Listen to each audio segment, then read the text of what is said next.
In a documentary, there's a couple things I'll share with you guys on what I took away from it. But Rob, maybe share the clip on how he got access to some of the footage of the documentary. Is this the one, Rob? Yep. Go for it. How did you get that footage of Diddy? I figured most journalists would not disclose their sources. Does he know y'all have this in the doc?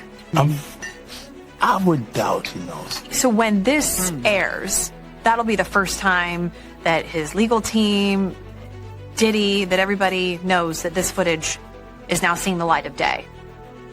Perhaps. Combs' team firing back in a statement to NBC News, saying the Netflix so-called documentary is a shameful hit piece and that they relied on stolen footage that was never authorized for release. His team sending a cease and desist to Netflix.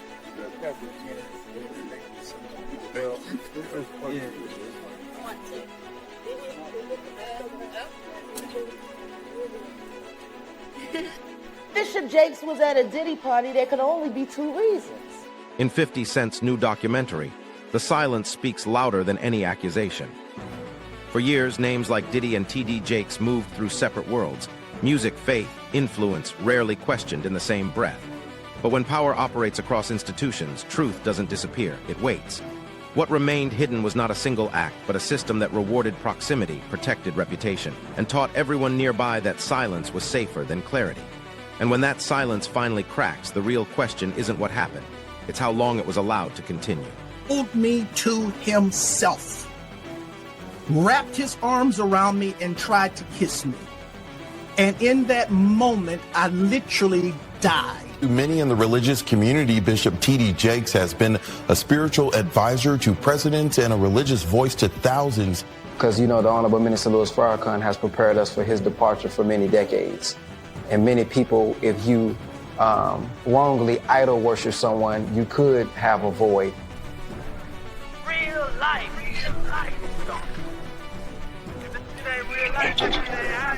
It ain't real life. Just ain't real life street star. You know what time it is. We just had a shake in not only the religious community, but our culture's community, to where Dallas, we have people like Kirk Franklin, Erykah Badu, of these names, and then you hear someone like Bishop Jakes, the Potter's House, that of course has risen Dallas to where you have these entities and these figures that, when you say the name, you kind of already know what it is. And we just recently seen that Bishop Jakes had stepped down. Now, I want to have this conversation because I have my own theories, no Diddy, but I have my own theories about why he would step down. But I do want to address the fact that he did step down. What is y'all take on it? And then also, where does it go from here? Dooney, if you don't mind, I can start with you because you actually have a personal relationship with Bishop Jakes. You've been calling him out for the past few years, damn near feel like a decade or so. You've been calling the man out, and now it seems like he didn't answer your phone call, and now he just stepped all the way down. Yeah. So I don't blame him. I wouldn't answer phone call. Bitch, don't start now. He asked me the question. I know. I wouldn't answer your call. Come on, go ahead though. Okay. Let me say this, man, to Bishop TD Jakes. You know what I'm saying? It was never any beef, anything like that. It was just some things that went on that I wanted to sit down and talk to you about that happened at the Mega Fest in Atlanta. And one of the ministers you had on staff, and because of where I came from, you know what I'm saying, it challenged my faith because of some things he did. So I just wanted to talk to you. I talked to Sean. Well, I didn't say no name, but your head security guard came to holler at me. And I sent the word out that I just wanted to speak with you. But your son came by. Shout out to my man, your son, Jermaine, he know what it is. And we talked and we discussed it. But I just want to say this to you, Bishop. You have shown a lot of thieves in Dallas. Ever since you came down, I had the honor of cutting your hair, meeting your First Lady, Jakes, Mama Jakes, Sarah, Cora. I just mentioned y'all named Jermaine, Jamar, Lil Dex. It was an honor meeting you all. And let me say to Mama Jakes, thank you for... In 50 Cent's documentary, a prominent pulpit figure steps aside, and timing becomes the story. TD Jakes has spent decades cultivating certainty, measured language, institutional reach, proximity to civic power. A public transfer of leadership, then, reads as more than routine succession. In an era where reputations can fracture overnight, withdrawal often signals anticipation rather than rest. When leadership changes align with a separate high-profile legal storm intensifying around Diddy, the public instinctively connects dots before facts are finalized. If succession can be both spiritual and strategic, how do we tell where faith ends and risk management begins? Her birthday is tomorrow. His wife's birthday is tomorrow. Happy birthday! Happy birthday! Well, happy to have you back on the platform, man. It's been a while, man. I haven't had you on the platform in a long time, man. Man, stop playing, man. I ain't never left, man. Shit. All I did was change clothes. So I want to get right into it, man. How you feel about these rumors surrounding, Diddy and TD Jakes? Man, what I think about it is this, when I grew up in the church, the sinners was not supposed to have the same atmosphere with the saints. You have to be able to separate the two. So I'm looking at him as a saint going to a party that ain't nothing but sin, drinking, maybe fornication, man on man, woman on woman, he on she. But maybe he'd have to lay some hands on somebody. Maybe he'd have to save some souls.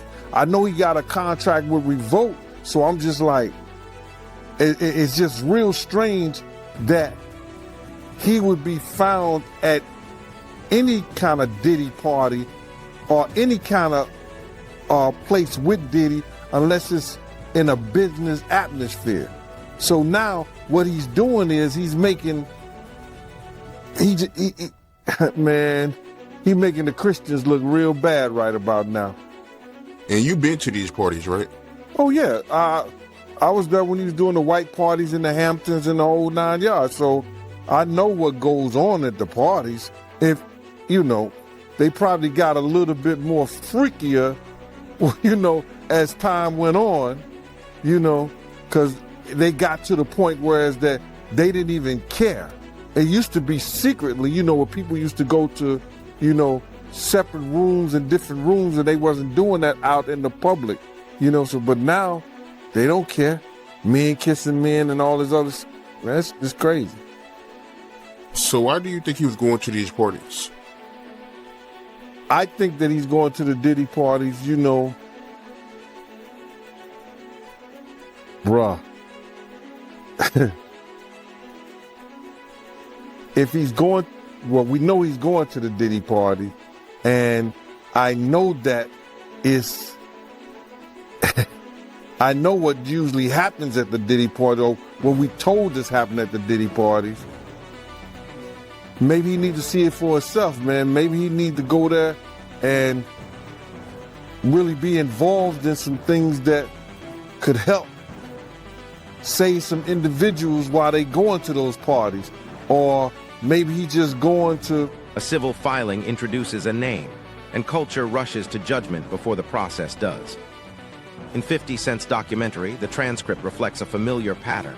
An allegation appears within a broader legal narrative, and proximity begins to function as proof. TD Jakes' influence has long been described as relational, advisor, connector, stabilizer. So the suggestion that credibility itself could be leveraged carries weight beyond the claim. Legal systems separate allegation from fact. Public memory rarely does. When judgment arrives early and lingers indefinitely, what role is left for due process to play?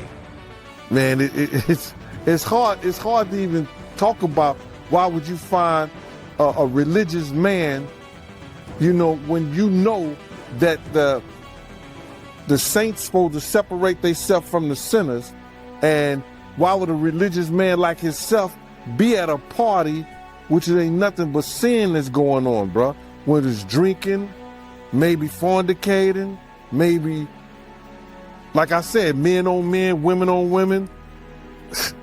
It's hard to put in perspective unless he's involving himself what is actually going on at the parties. It's hard, brother. Bruh, you know, you can't, I really don't know why, as a spiritual advisor to him, that they buddy when he got a party with him like that and be at his parties. It's got to be, maybe it's something more that meets the eye. You know, I don't know. You know, I've had, you know, I've talked to preachers and I've talked to reverends and priests, but they ain't never came to a party with me or nothing like that. So it's hard to figure that one out, bruh, without even saying, you know, what people might be thinking. But I heard that there's supposed to be some tapes or something that's coming out real soon. And I guess we'll all really know the truth if anything's on those tapes. From your point of view, right, when you look at TD Jakes, your point of view, your opinion, do you take him serious as a pastor? Do I take him serious? That's not my type of pastor. You know, you got to look at a person's household, and if your household is not in order, you understand, how you going to help somebody else get their house in order? You know, one of his sons got arrested, you know, some years ago in Dallas, you know, allegedly for being found in a park where a bunch of people that are homosexuals hang out and indulge in sexual activity. And I heard his two sons, which are not his biological sons, both of them are from that LGBT community. Now, how you gonna help me straighten out my house? And to me, your house ain't in order. Not saying that something is wrong with them being and choosing that lifestyle, but something is wrong with them choosing that lifestyle, being in a household with a reverend. The central issue in 50 Cent's documentary isn't what happened at a party, but what power can purchase afterward. The transcript repeatedly returns to a quiet idea, that moral authority can soften scandal, that money and legitimacy can circulate together, and that the right association can delay consequence. This isn't unique to Diddy or TD Jakes. It reflects a system where institutions unintentionally become filters for accountability. If reputation can be engineered like a campaign, what does responsibility look like when trust itself becomes the commodity? Know that he was forcing her.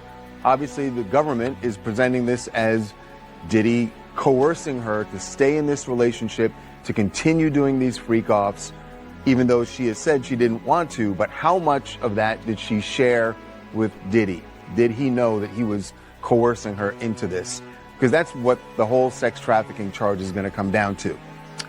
So one of the text messages after a hotel night that they had together, remember, hotel nights is what Jane refers to it. Cassie called them freak-offs, but these are their parties with male escorts. So after this one, this was in August of 2022, she wrote to him, "That was so much fun, baby. My love for you is unconditional and for life." She's referring to that particular freak-off that they had had.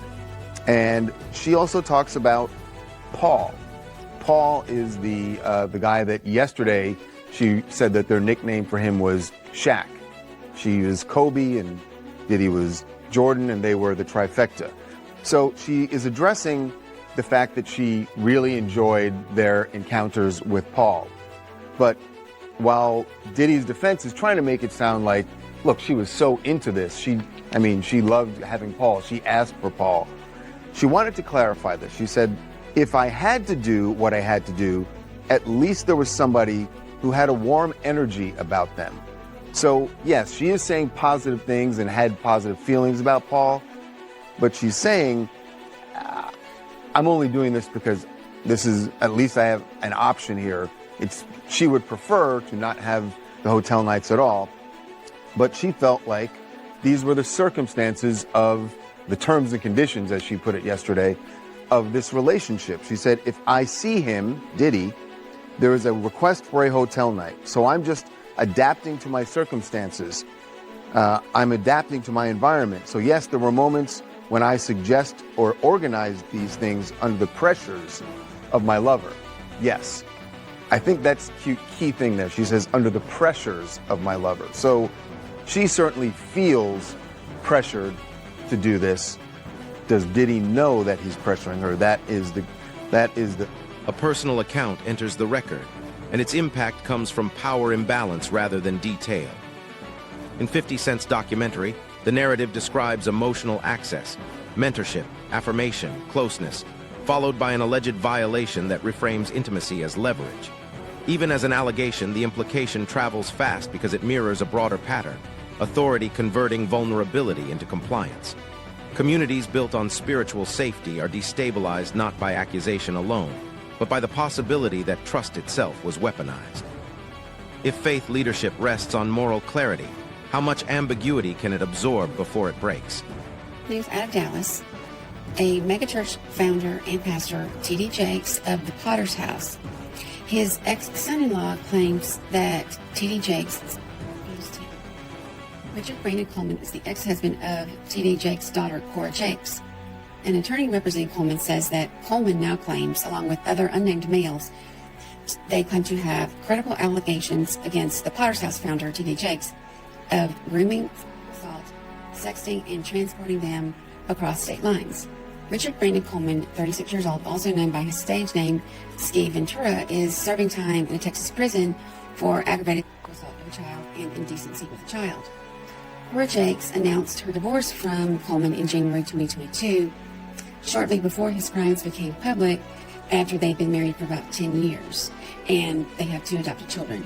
The attorney representing Coleman made this latest claim in a filing in the U.S. District Court for the Western District of Pennsylvania last Friday. That is part of an ongoing defamation lawsuit that Jakes launched against former pastor Dwayne Youngblood and 10 John Does in November 2024. So there's a lot of legal mess, lawsuit, drama going on, along with these new. A former prosecutor outlines the threshold where private claims become public concern. This moment matters in 50 Cent's documentary because it shifts the conversation from viral narrative to institutional standards. What can be investigated, charged, proven, or excluded? The transcript exposes a collision. Courts demand evidence while culture demands meaning. One moves slowly by design. The other accelerates without brakes. When legal truth and public belief operate on different clocks, which one ultimately defines the legacy of figures like Diddy? About to turn into like a whole nother scene, like a lost scene from Eyes Wide Shut. Like, this is looking a little weird.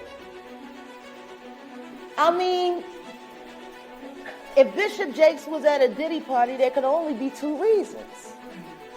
Money or Real life.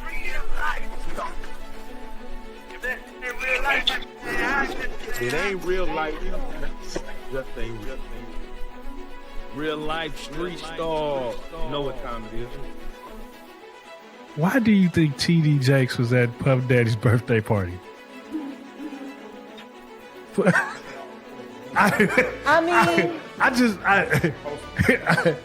You know, do you remember when Bernie Mac played the minister in Friday? Yes. That's how I feel about TD Jakes. Like, that's how I see. Oh, Miss Parker, come to pray. But for him to be at a Diddy party, I don't know. Like, I feel the same way about that as I feel about when Tyler Perry came to his church and laid hands on him and he caught the Holy Spirit from Tyler Perry. Tyler Perry is the bishop of what? Like, I've never, like, and I cut a check for 100, and I'm gonna lay my hands on your bishop, and he said, and then the bishop said, it's on the fucking internet. He's doing all of this, right? And then there's a woman on the dais screaming, push the baby out, birth that baby, push the. I'm like, are we at church? Or is this about to turn into like a whole nother scene, like a lost scene from Eyes Wide Shut? Like, this shit is looking a little weird. I mean, if Bishop Jakes was at a Diddy party, there could only be two reasons. Money. That's all that happens at Diddy parties. Money and... I hope it was for money. Charitable contribution. I hope it was for money, because arguing about who's going to put the strap on is... That can be a very uncomfortable situation. You know, we're going to pray on it, praise the Lord. You know? The recurring question raised in 50 Cent's documentary is not only moral, but structural. Why does spiritual authority appear inside spaces defined by celebrity power? These environments operate as influence hubs, rewarding access with relevance. When faith and entertainment intersect between figures like TD Jakes and Diddy, both sides gain legitimacy and both risk delusion. Proximity becomes currency. Silence becomes its maintenance cost. If influence depends on staying close, who is truly protected when nothing is said? Look, everything that I know tells me that he will get between 1 and 2 years, and I think it's going to be closer to 1. Prosecution is asking for 4. That's just not going to happen for a Mann Act violation. So if that's right, look, he wants to get the lowest he can get, and I think it's going to be between that 1 and 2 range. To get the 1, I think he's got to show the judge that he is taking his misdeed seriously. Right. And by the way, we know that even when the judge said that he was not going to let him out on bail pending sentencing, one of the things he mentioned was his violence. You know, we've seen his violence. So he knows that this is an issue for the judge. And the defense conceded it. Right. So that's something he definitely has to address. And that's what he's doing with this program. You know, Charles, he doesn't have to address it, but he is addressing it. And, you know, this might help him with regards to his sentence. Maybe the judge might sentence him to lesser time because he's working on himself. But Jamie, you know what the complication here is that he's been found not guilty on the charges that relate to drug use and domestic violence. That there was no conviction using force, fraud, or coercion in these 3 ways, and drugs. The Cassie video was off the table. The only thing he's been convicted of is taking a prostitute across state lines for the purpose of prostitution. But can't the judge consider all of the testimony in the that was presented at the trial? But the defense is going to say he was found not guilty on those things. So it's really kind of an interesting... There's that, but there's another side of this. And Jamie, you've been working on this story for 5 days now to lock this down. But what was there was one key word, one of the sources you spoke to. You remember what that word was? Yeah, redemption. Yeah, because that's the other part of this, that this is Diddy looking at my life after prison, because now that he knows he's not going to be locked away for decades, not going to be locked away for the rest of his life, he could get out this year. A lawyer withdraws, a firm steps back. In 50 Cent's documentary, these moments are framed as professional necessity, but culturally they read as forecasts. High-stakes cases involving Diddy trigger quiet recalculations. Alliances thin. Exposure is assessed. Distance becomes strategy. These exits aren't confessions, they're risk signals. When power networks reorganize only after danger becomes visible, how long was that danger considered acceptable beforehand? I don't know why they acting like they was in there looking for anything other than physical tape, because there was so many DNA samples in that house, they could have probably created a whole new race.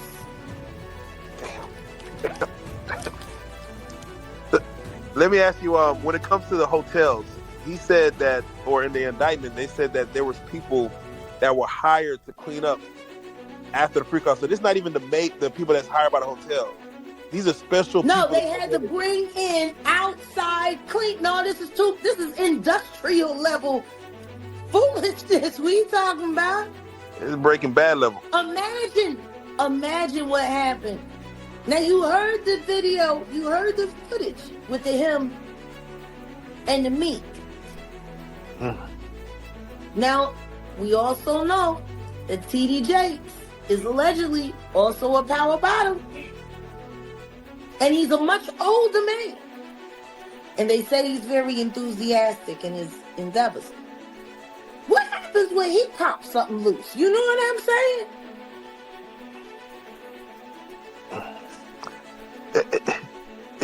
It's funny because they're mentioning sex, but they're not mentioning women. They're mentioning men as workers. Yeah. Like is that a thing where like there's a website? I mean, what? It's just wild to hear like you mentioned the You normal. never heard of Grindr? I personally have not. That is one. Why don't nobody ever talk about the fact that TD Jakes has an account allegedly on Grindr? Oh wow. Grindr it's been around for about 15 years now. It's pretty much where you can put a GPS in an asshole. So you go onto the app and it uses the location. And it routes you to the account of the man closest to you. And then y'all there and you decide if you're going to do it at the 7-Eleven or do it at the gay club in the bathroom. It's a hookup site for promiscuous gay men. Wow. The Grindr. Jeez. Why would a bishop have a ghost account? Man. Yeah, let me ask you, also in the 14-page indictment. Brandon. Oh, not clips. Not clips. Brandon. Oh, baby. Not malice. Not malice. Oh. She loved the way I did bop. That's what Cameron said. Yeah, we're about to go through all the lyrics again. There was an interview I was watching with, or a video I was watching with Jay-Z and Diddy from back in, I guess early 2000s. We're gonna go back and watch through all of this because I think you need to, because everything was done in your face. Yeah. They played in all of our faces. All of this stuff was done right in everyone's face. So I want you to imagine. The idea of recordings operates as power even before proof emerges. In 50 Cent's documentary, surveillance doesn't need confirmation to influence behavior. Its possibility alone can enforce silence. Fear becomes governance, shaping loyalty, hesitation, and denial among those orbiting celebrity. And spiritual authority. Whether real or exaggerated, the threat of exposure explains why influential figures connected to Diddy wait before speaking. If intimidation can suppress truth without ever entering court, how much reality remains permanently undocumented? Footage of Sean Diddy Combs in the days leading up to his arrest in New York last September. You want to put stuff in my fanny pack case? The exclusive video obtained by Netflix shows Combs debating with his lawyers about strategy. Listen to me. I'm going to get off the phone right now, and I am going to let you professionals look at the situation and come back to me with a solution. No matter what, no matter what nobody said. Let's just, here and there, y'all are not working together the right way. We're losing. The footage is part of a new, highly anticipated docuseries by director Alex Stapleton and rapper and executive producer Curtis 50 Cent Jackson, titled Sean Combs, The Reckoning. Was there anything that surprised you when you were watching it? I think it was surprising that he actually filmed it. It was very interesting to watch a man who's known for his brand presence. He has a really amazing knack for marketing and all of that, and how he was sort of taking that into account in how he was coming off to the public. The exclusive video also shows Combs in Harlem greeting fans. Off my back, bro. Lord, you win. I'm gonna win. Lord, you win. Be with it. I'll accept it. I need some hand sanitizer. Hold on. I got it. I've been out in the streets amongst the people. Yeah, I gotta take a bath. Like the amount of people that actually I'm coming in contact with, like that's what I have to do. You know what I'm saying? It's like 150 hugs. You're a public person as well, and there was one instance in Harlem And his reaction when those people Went away. I said, I feel like I need to wash, like I'm dirt. That was, it shows you his character. was that the reason for including it? Yeah. I mean, and what's the odds that you would do that? I felt like a coward. Like that's one of the moments where you forgot he was on tape. How do you respond to people who say that it's more about the disdain that you have for Sean Combs than it is for giving the victims a platform? What they consider a pre-existing beef, right, for 20 years, right, is me being uncomfortable with him suggesting that he takes me shopping, or I looked at it like it was like a tester, like maybe you'll come play with me, type of thing, right? And it's not personal. I think it's important to also let people know that the show is not completely the perspectives of people that did not like Sean. We weren't trying to just get the highlights, the salacious details, that the real goal was to storytell. And not everyone needed to have an allegation to be a part of this project. The 4-part series also features 2 jurors from Combs' trial who are speaking for the first time about how they reached their mixed verdict. 50 Cent's documentary closes without resolution by design. The line between evidence and speculation remains contested, and audiences are left to sit with discomfort as legal timelines unfold slowly. Institutions overlap. Church, celebrity, media, law, and responsibility diffuses across them all. From TD Jakes to Diddy and beyond, everyone claims to be waiting for the full story. Yet waiting itself becomes a form of protection. If accountability is endlessly deferred, who ultimately benefits from patience?